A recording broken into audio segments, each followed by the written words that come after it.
தமிழகத்தின் 6 மாவட்டங்களில் இன்று கனமழை பெய்யும் என சென்னை வானிலை ஆய்வு மையம் தெரிவித்துள்ளது.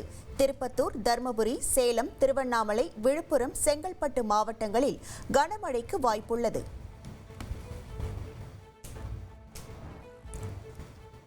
பெற்றோர்களை இழந்த குழந்தைகளுக்கான அன்பு கரங்கள் திட்டத்தை முதல்வர் ஸ்டாலின் தொடங்கி வைத்தார்.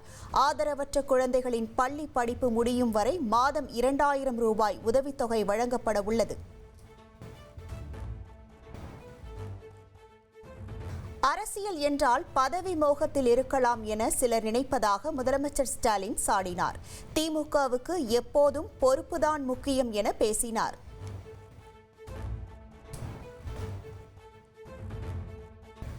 அண்ணா பிறந்த நாளையொட்டி திமுகவின் தலைமை அலுவலகத்தில் அவரது உருவ சிலைக்கு முதலமைச்சர் ஸ்டாலின் மரியாதை செலுத்தினார்.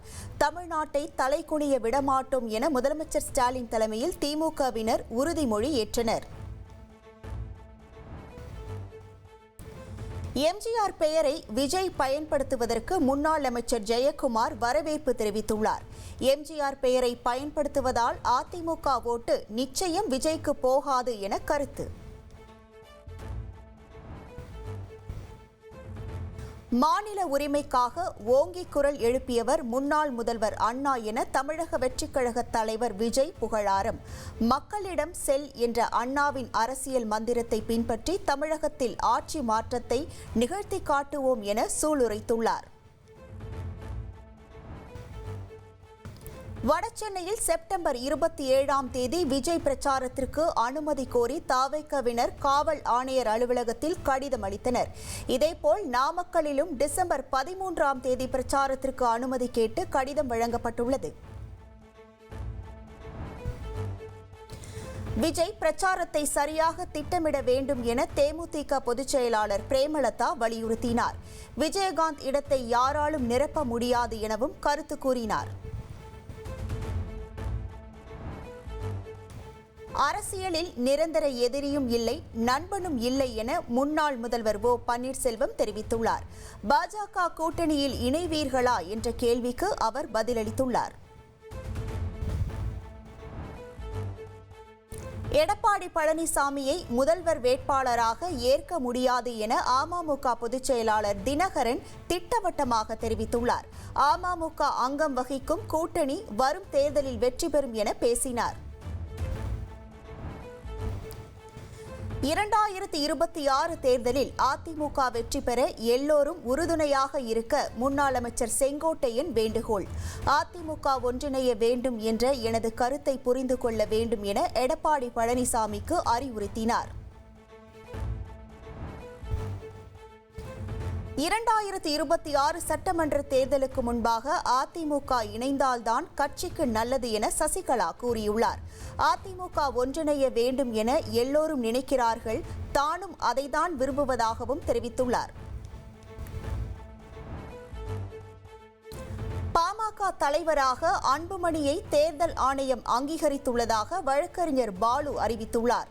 அன்புமணி தலைமையிலான இயக்கம்தான் உண்மையான பாமக என தெளிவுபடுத்தியுள்ளார். வக்ஃப் திருத்த சட்டத்திற்கு தடை விதிக்க உச்சநீதிமன்ற தலைமை நீதிபதி அமர்வு மறுப்பு தெரிவித்துள்ளது. வக்ஃப் திருத்த சட்டத்தில் உள்ள 2 பிரிவுகளுக்கும் மட்டும் தடை விதிக்கப்பட்டுள்ளது. வக்ஃப் திருத்த சட்ட திருத்தத்தின் 2 பிரிவுகளுக்கு இடைக்கால தடை விதித்த உச்சநீதிமன்றம் உத்தரவை முதல்வர் ஸ்டாலின் வரவேற்றுள்ளார். மத்திய அரசு சட்டவிரோதமாக செய்துள்ள திருத்தங்களை நீக்க உதவும் முக்கிய நகர்வாக தீர்ப்பு வெளியாகியுள்ளது என்றும் தெரிவித்துள்ளார்.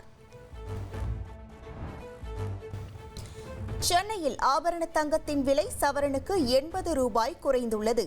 ஒரு சவரன் தங்கம் 81,680 ரூபாய்க்கு விற்பனையாகிறது. வருமான வரி தாக்கல் செய்ய இன்றே கடைசி நாள் என்று வருமான வரித்துறை அதிகாரப்பூர்வமாக அறிவித்துள்ளது. செப்டம்பர் 30ஆம் தேதி வரை நீட்டிக்கப்பட்டதாக பரவும் செய்தி போலியானது என்றும் விளக்கமளித்துள்ளது. கோவை மாவட்டம் இருகூர் ரயில் தண்டவாளத்தில் இருந்து 1.5 வயது ஆண் குழந்தையின் சடலம் கண்டெடுக்கப்பட்டது. குழந்தையின் உடல் அருகே மஞ்சள், குங்குமம், வெட்டப்பட்ட கோழி இருந்ததால் நரபலியா என போலீசார் விசாரணை.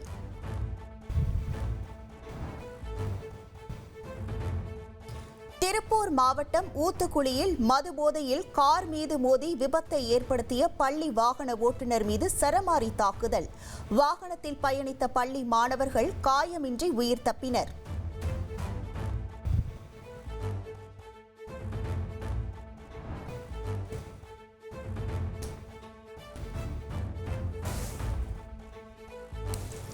சேலம் நரசோதிப்பட்டியில் அரசு அலுவலர் வீட்டிலிருந்து 56 சவரன் நகை கொள்ளையடிக்கப்பட்டது. சிசிடிவி கேமராவில் பதிவான திருடனை தனிப்படை போலீசார் தேடி வருகின்றனர். கடலூர் மாவட்டம் பன்ருட்டி அருகே ரவுடி வங்கி கணக்கில் 2.5 கோடி ரூபாய் பணம் வரவு வைக்கப்பட்ட விவகாரம். ஓராண்டுக்கு பிறகு ரவுடி உட்பட 3 பேரை போலீசார் கைது செய்தனர்.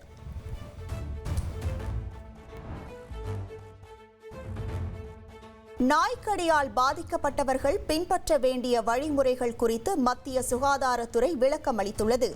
நாய் கடித்த இடத்தை உடனடியாக கிருமி நாசினி மூலம் கழுவ வேண்டும் என அறிவுறுத்தியுள்ளது. ஜார்க்கண்டில் தலைக்கு 1 கோடி ரூபாய் வெகுமதி அறிவிக்கப்பட்டிருந்த மாவோயிஸ்ட் இயக்கத்தின் முக்கிய தலைவர் சுட்டுக் கொல்லப்பட்டார். ததிஜாரியாவில் நடந்த என்கவுண்டரில் 3 மாவோயிஸ்டுகள் கொல்லப்பட்டதாக தகவல் வெளியாகியுள்ளது.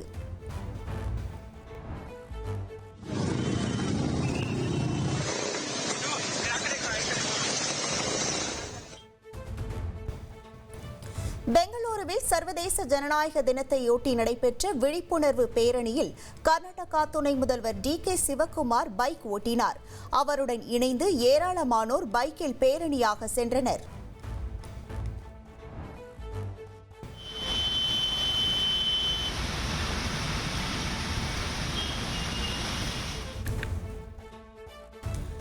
மகாராஷ்டிரா மாநில தலைநகர் மும்பை உள்ளிட்ட பகுதியில் வெளுத்து வாங்கும் கனமழை. பல்வேறு இடங்களில் சாலையில் மழைநீர் தேங்கியதால் ஓட்டுநர்கள் அவதியுற்றனர். உத்தரப்பிரதேச மாநிலம் கான்பூர் கங்கையில் நீர்வரத்து அதிகரித்து தாழ்வான பகுதிகளை வெள்ளம் சூழ்ந்தது. அத்தியாவசிய பொருட்களை எடுத்துக்கொண்டு பாதுகாப்பான இடங்களுக்கு சென்ற மக்கள். தடையை மீறி பாகிஸ்தானிலிருந்து இறக்குமதி செய்யப்பட்ட 12 கோடி ரூபாய் மதிப்பிலான பொருட்கள். 28 கண்டெய்னர்களில் மும்பை துறைமுகத்திற்கு கொண்டுவரப்பட்ட பொருட்கள் பறிமுதல் செய்யப்பட்டது.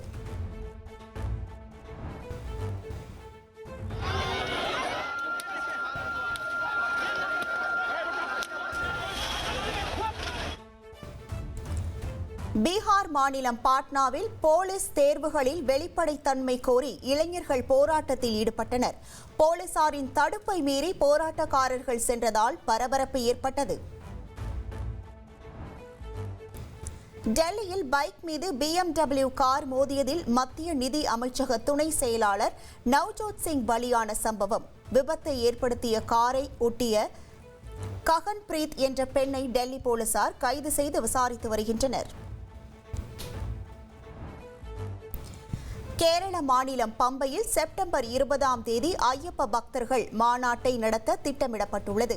சர்வதேச ஐயப்ப பக்தர்கள் மாநாட்டுக்கு தடை கோரிய மனுவை உச்சநீதிமன்றம் செப்டம்பர் 17ஆம் தேதி விசாரிக்கிறது.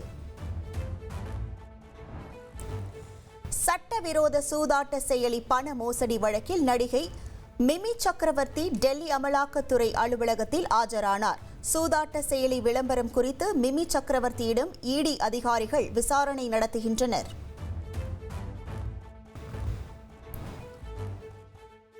பெப்சி அமைப்புடன் இணைந்து பயணிக்க தயாரிப்பாளர் சங்கம் முடிவு செய்துள்ளதாக அறிவிக்கப்பட்டது. தமிழ் சினிமாவின் நலன் கருதி முடிவு என தமிழ் திரைப்பட தயாரிப்பாளர் சங்க தலைவர் முரளி பேட்டியளித்துள்ளார். சட்டவிரோத சூதாட்ட செயலிகளுக்கு விளம்பரம் செய்த விவகாரம் பாலிவுட் நடிகை ஊர்வசி ரவுடேலா, பெங்கால் நடிகர் அங்குஷ் ஹஸ்ராவுக்கு அமலாக்கத்துறை நோட்டீஸ் அனுப்பியுள்ளது.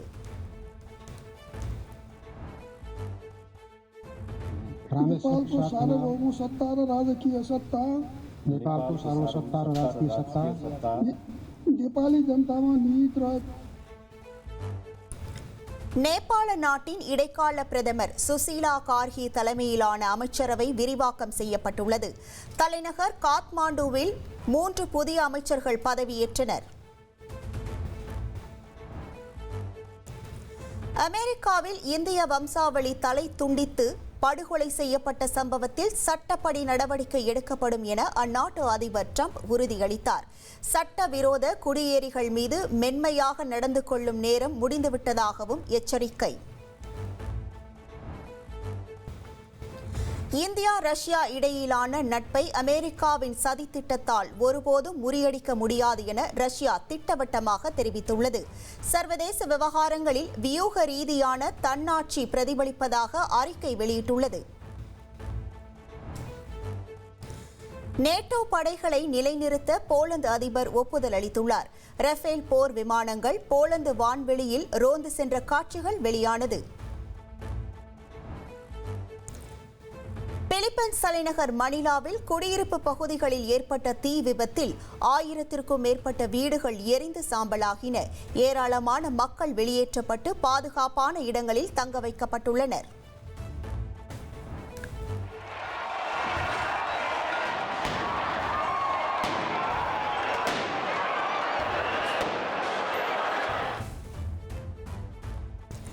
ஸ்பெயின் தலைநகர் மாட்ரிட்டில் பாலஸ்தீனத்துக்கு ஆதரவாக பேரணி நடைபெற்றது. தடுப்புகளை அகற்றி முன்னேறிய போராட்டக்காரர்களை தடியடி நடத்தி போலீசார் கலைத்தனர். சர்வதேச கிரிக்கெட் கவுன்சிலின் ஆகஸ்ட் மாதத்திற்கான சிறந்த வீரர் விருதை இந்திய அணியின் வேகப்பந்து வீச்சாளர் சிராஜ் வென்றார். இங்கிலாந்துக்கு எதிரான டெஸ்ட் தொடரில் 23 விக்கெட்டுகளை வீழ்த்திய சிராஜை ஐசிசி கௌரவித்துள்ளது.